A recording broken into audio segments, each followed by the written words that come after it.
ఆకివీడు మండలం పెదపాడులో జరిగినటువంటి ఈ ఘటన ఏదైతే ఉందో రాముల వారి గుడికి సంబంధించిన ఘటన రాష్ట్ర వ్యాప్తంగా కూడా చర్చనీయాంశమైంది.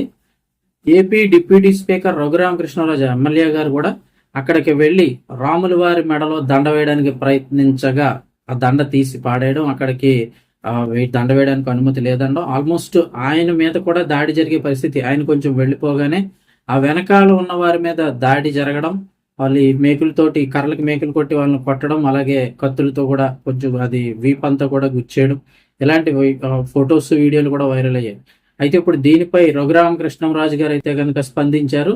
మా రాముడి గుడిలో మా రాముడికి దండ వేయడానికి వీల్లేదనే అంతవరకు కూడా విషయం వచ్చింది. కాబట్టి అసలు ఆ ఏరియాలో చర్చిలు ఎన్ని ఉన్నాయి, అందులో చర్చిలకు అనుమతులు ఎన్ని ఉన్నాయో, అనుమతి లేని చర్చిలు ఎన్ని ఉన్నాయి అని చెప్పేసి ఆయన అయితే కనుక ఆ లిస్ట్ అంతా తీశారు. ఆల్మోస్ట్ గా ఆ ప్రాంతంలోనే ఒక 113 పైగా చర్చిలు అయితే కనుక ఎలాంటి అనుమతి లేకుండా ఇళ్ల మధ్యనే, అంటే ఇంట్లోనే, కింద ఏదైనా షాపులు ఉంటే పైన చర్చ్, అలా చర్చిలు అయితే కనుక ఇంచుమించు 113 అనుమతి లేని చర్చిలు అయితే కనుక ఆ ఏరియాలో నడుపుతున్నట్టు తెలిసింది.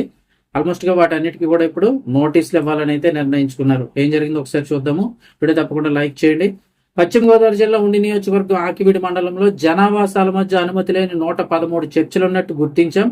ఒక్క ఆకివీడి పట్టణంలోనే 29 చోట్ల కేవలం ఇంటి పన్ను కడుతూ చర్చిలు నడుపుతున్నారు. అంటే చర్చ్ అనేది కొడితే చర్చ్ నడిపితే అది వేరే రూల్స్ అండ్ రెగ్యులేషన్స్ అయితే ఉంటాయి. అలాగే ఇళ్లలోనే పెట్టి ఇంటి పన్నులు కడుతూ చర్చిలు నడుపుతున్నారు. వారికి 2 రోజుల్లో నోటీసులు ఇస్తా. రాముడి గుడిలో రాముడిని ఆరాధించకూడదనే చర్చ వచ్చింది కాబట్టి దాని ఆధారంగా ఇప్పుడు ఎన్ని చర్చిలు ఉన్నాయో అనుమతులు లేనివన్నీ మొత్తం అన్ని కూడా ఆధారాలు అయితే సేకరించామని డిప్యూటీ స్పీకర్ రఘురామకృష్ణరాజు అన్నారు. కాళ్ళ మండలం పెదామిరంలోని క్యాంపు కార్యాలయం సోమవారం ఆయన విలేకరులతో మాట్లాడారు. ఇక అలాగే పశ్చిమ గోదావరి జిల్లా ఆకివీడి పెద్దపేట రామాలయం వివాదంలో మరో 10 మంది నిందితుల్ని పోలీసులు సోమవారం నాడు అరెస్ట్ చేశారు. వీరిని కోర్టులో హాజరుపరచగా 14 రోజులు రిమాండ్ విధించినట్లు ఎస్ఐ హనుమంతులు నాగరాజు తెలిపారు. ఇక శ్రీరామనవమి రోజు పెద్దపేట రామాలయానికి వెళ్లిన డిప్యూటీ స్పీకర్ రఘురామకృష్ణరాజు కూటమి నేతలు భక్తులపై కొందరు దాడి చేశారు. ఈ కేసులో 57 మందిని నిందితులుగా గుర్తించగా సోమవారం నాటికి 31 మందిని అరెస్ట్ చేశారు. ఇక ఈ మిగిలిన 57 మందిలో 31 మంది అరెస్ట్ చేశారు. మిగిలిన వారు ఎవరైతే ఉన్నారో వారందరి కోసం కూడా పోలీసులు అయితే గాలింపు చర్యలు చేపడతారు.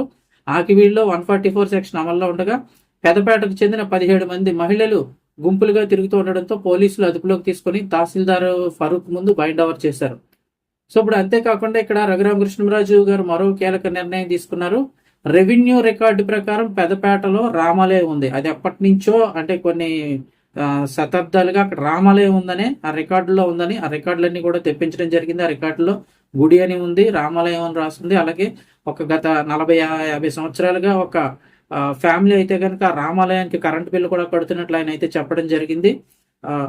ఇక ఆ రికార్డులన్నీ కూడా క్లియర్ గా ఉన్నాయి కాబట్టి ఎవరికైనా అబ్జెక్షన్ ఉంటే తహసీల్దార్ గారికి తెలియచేయండి. ఇప్పుడు ఆ ప్రాంతంలో మేమైతే కనుక గుడి కడతాం, అది కూడా చాలా మంది డబ్బులు ఇవ్వడానికి, గుడి కట్టడానికి డబ్బులు ఇవ్వడానికి అందరూ కూడా సిద్ధంగానే ఉన్నారు.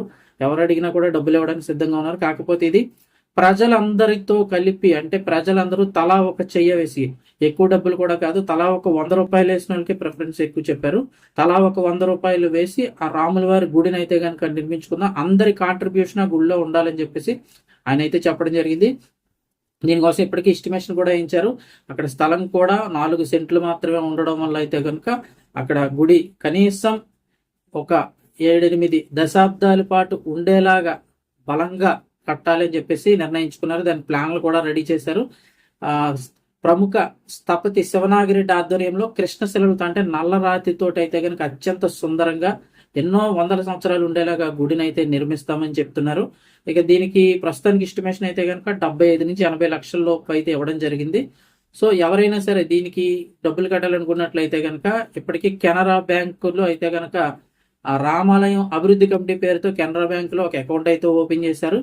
మాక్సిమం ఏంటంటే ఎవరైనా 10,000 మట్టుకి వెయ్యొచ్చు. ఇంకా అంతకు మించి మేము 5 లక్షలు ఇస్తాం, 2 లక్షలు ఇస్తామన్నా వాళ్ళు అయితే తీసుకోరు. 10,000 రూపాయలు మాత్రం వెళ్ళేటట్టు పెట్టారు.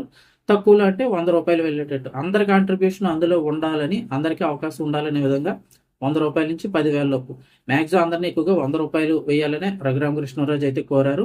ఎందుకంటే ఎక్కువ మంది అందులో కాంట్రిబ్యూషన్ ఉండే విధంగా. సో చూడాలి మరి ఈ ఎంతవరకు పనులు ముందుకెళ్తాయి, ఏంటి, ఈ కేసులో ఏం జరుగుతుంది అని అడిగితే కనుక. అలాగే ఈ 113 అనుమతులు లేని చర్చలన్నిటికీ కూడా రానున్న 2 రోజుల్లో నోటీసులు అయితే ఇవ్వబోతున్నారు.